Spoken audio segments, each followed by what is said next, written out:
Hello there, Stampin' friends. I've got another video tutorial for you. Something else that I wanted to try with the wreath framelit. And again, I posted a couple other videos with the Wondrous Wreath stamp set on framelits. We're not using the stamp set, we're only using one of the framelits. And it's the larger wreath that we're going to use.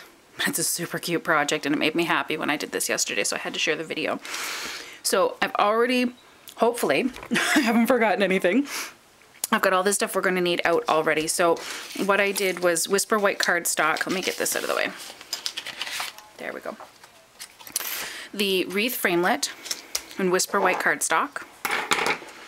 One of the circle framelits in red cardstock.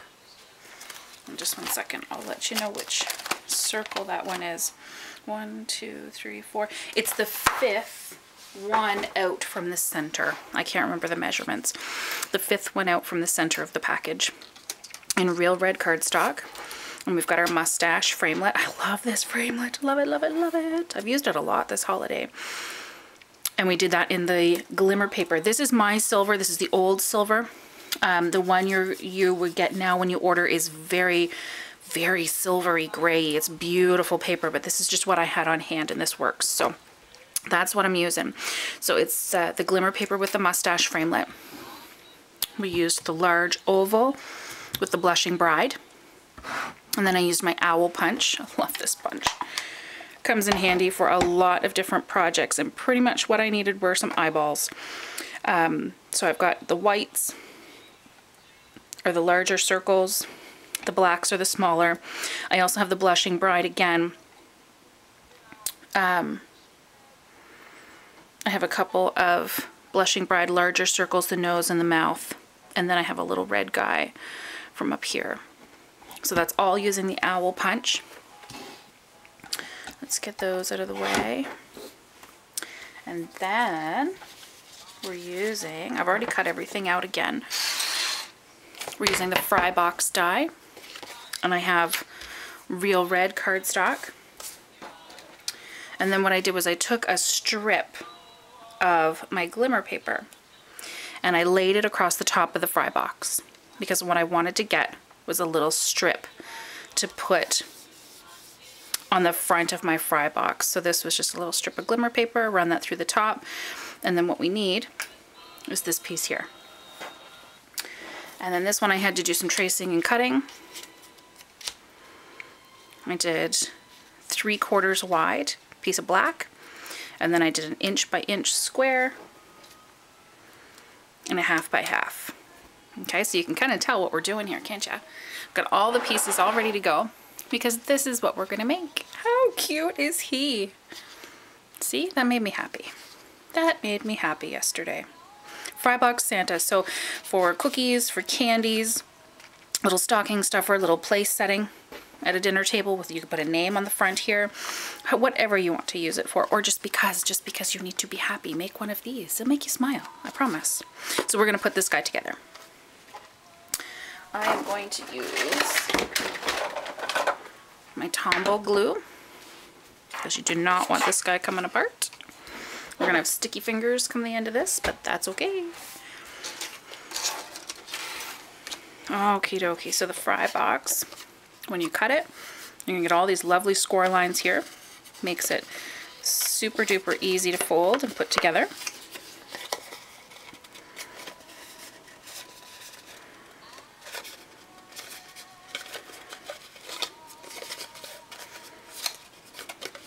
And now one thing about your Fry Box is that the sides do not go completely together. They're not meant to.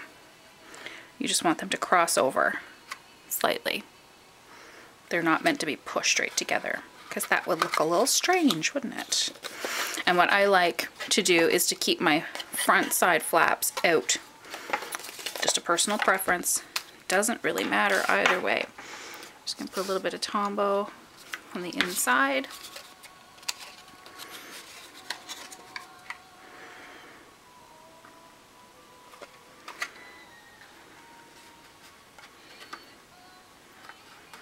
Eyeball that to close it up. I'll do the same thing on this side. There we go. Just checking to see if you guys can see that on the video. My camera's up a little higher, so I think I need to be lower to the light for you guys to see. There we go. So your fry box is put together. I'm going to use this guy as a guide. I'm going to do his belt next.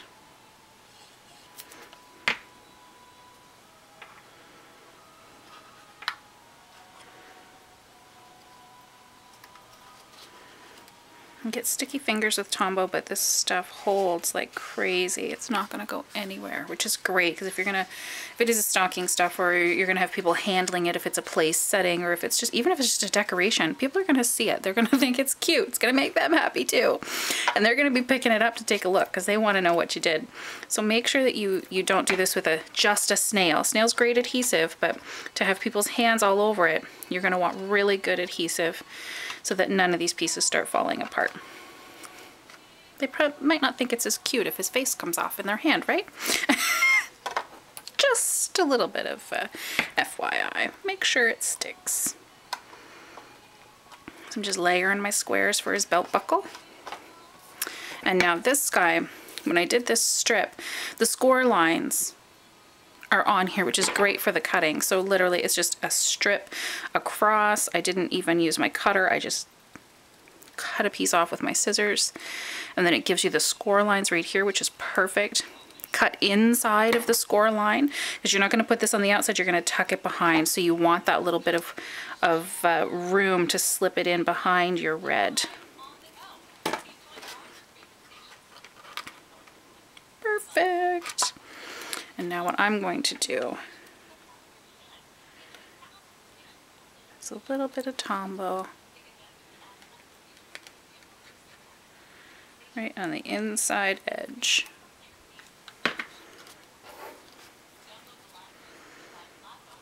And then I can scoot this down, hold that for a second.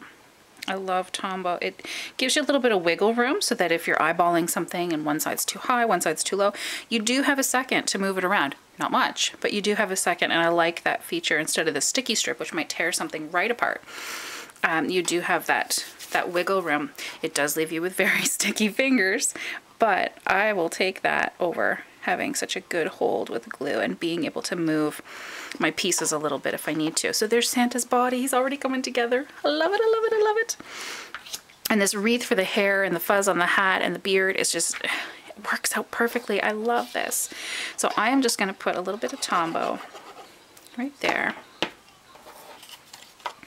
And now I did use my bone folder before I did this guy, and I just rounded the edges a little bit. You don't have to. It's completely up to you for the look that you're going for. I just wanted his beard to stand out a little bit.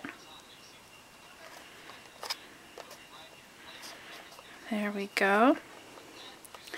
I chose to have a little bit more of the white down here. Bigger beard, if you can see that. We want a little bit more for his beard than we do on the fuzz on his hat. So there we have it. His hat. I didn't do a pom-pom. I didn't do the edge of his hat. I just gave the hint of the hat. And I think that's okay. You might want to do something a little different. Maybe the pennant punch. You could take like the little piece of the pennant, like his hat's coming off to the side, and put a pom-pom on it. It's completely up to you. I didn't have any pom-poms. I wasn't going to go there.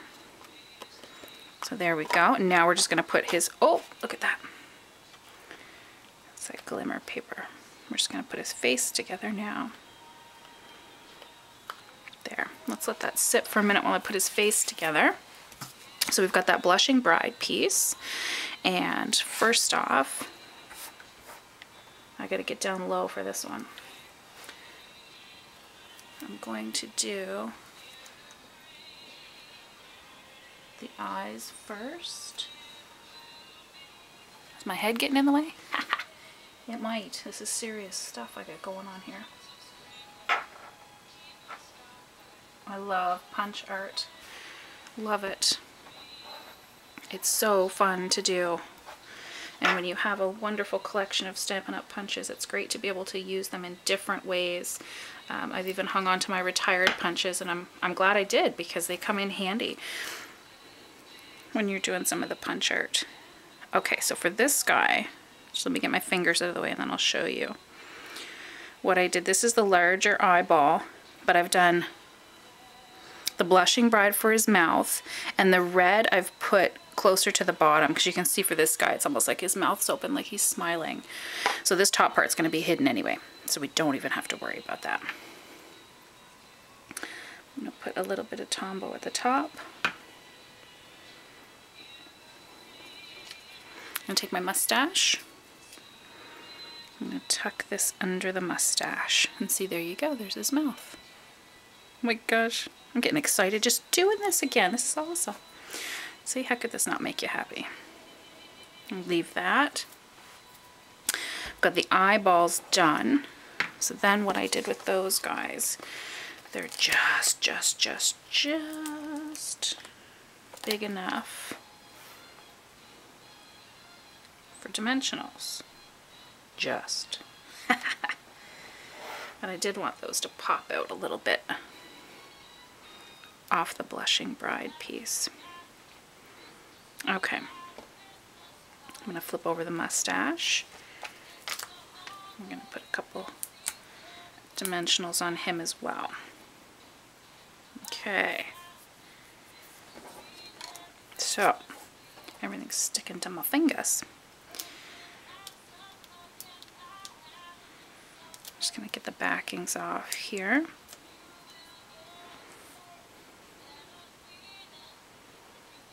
Put the mustache on.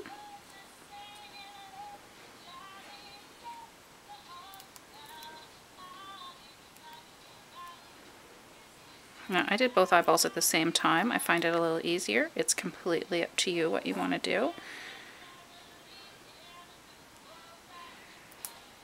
There we go.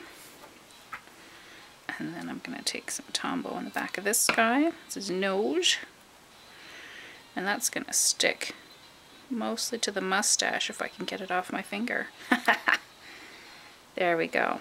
No, I'm going to let that dry. The Tombow on the mouth and on the nose, and even on the black parts of the eye. But all I would do after this was I took some Tombow on the back and then put that on. And it's as easy as that. And then your Santa is done. How cool is that? And I got a great suggestion from my aunt, actually. When I posted this the other day, saying, oh, this made me so happy. Now, what am I going to put in it? And she said, well, chocolate fries. And I kind of laughed. And this is on Facebook. And she said, no, seriously. Make some shortbread, cut it into sticks, and then dip it in chocolate. Like you've got chocolate French fries. And that would be so cool in this box. So thank you, Julie, for that. I haven't done it yet, but a really cool idea for the inside of the Santa. So I hope you like the Punch Art Santa, Fry Box Santa. I hope you've got all the punches at home, or improvise, use different ones, and make up your own Santa as well. But I hope you enjoyed the tutorial. Have fun, and happy stamping!